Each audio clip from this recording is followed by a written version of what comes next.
How to change bank account on Robinhood. In this video, I'll show you how to remove your linked bank account from Robinhood in just few easy steps.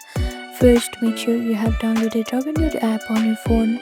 If you are an iPhone user, you can download it from App Store, and if you are Android user, you can download it from Play Store. After that, click on search bar and open Robinhood app. Now make sure to log into your account. After you log into your account, you will see this home page, and here on the bottom right corner you can see this person icon. Click on it and you'll see different accounts menu.